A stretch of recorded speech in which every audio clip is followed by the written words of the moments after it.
The National Association of State Budget Officers is really pleased to be issuing a report today. It's called Improving Post-Secondary Education Through the Budget Process, Challenges and Opportunities. We think it's a critical juncture at this moment in time where change has to occur in how we fund higher education in the United States. The recent report that NASBO put out on higher education finance does suggest that the system itself is unsustainable in the long term. A college degree or some post-high school education is really no longer a discretion for people in this economy. They need the skills and the abilities to compete in an economy that requires more education. And we have a funding model that is moving in the opposite direction. Higher education is becoming less affordable, and states are no longer able to pay in the same way that they have in the past. One thing that a lot of people aren't aware of is that states have been extremely instrumental in funding public higher education in the United States for decades. As recently as 20 years ago, 80% of the money coming into colleges and universities was coming from state tax appropriations. Students paid tuition, but the student share of costs was someplace about 15–20%.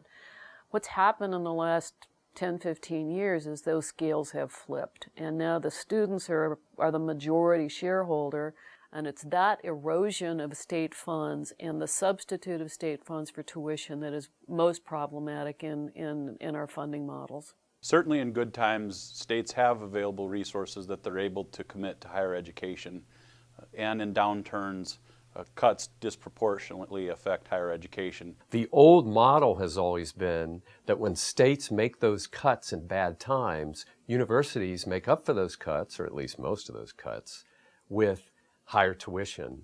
We really think, though, we're at a new juncture now. There are too many things that are happening that make it difficult to simply keep raising the cost of higher education. So what we are doing in this report is talking about the drastic need for change, as well as recommendations as to how we go forward. But the bigger problem has been that state revenues that are available to be spent on higher education are going down, because so much more of the state budget is going to pay for health costs and for the state share of Medicaid. And those trends, the increased pressure on state budgets from Medicaid, are not going to change. Another big problem in most institutions has to do with the way the budgets are built, which begin with funding fixed costs, followed by funding enrollments, followed by funding outcomes. We probably need to flip that. Going forward, states need to find models that do provide incentives and funding streams for performance rather than let economic circumstances dictate funding levels for higher education.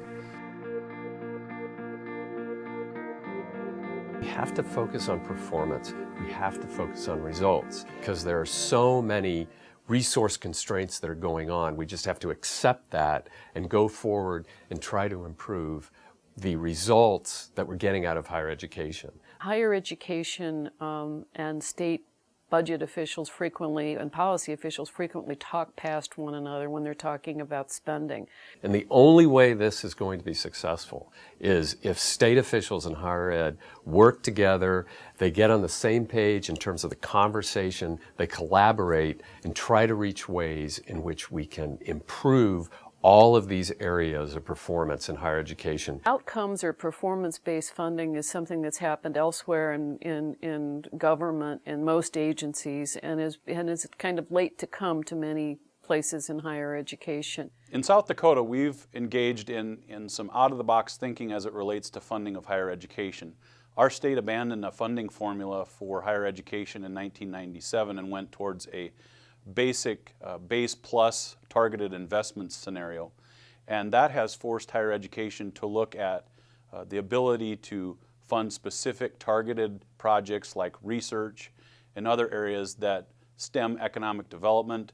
They spur student growth and initiatives rather than just funding the traditional mechanisms of higher ed and performance. We think that the current situation in terms of how we finance higher education in this country is unsustainable.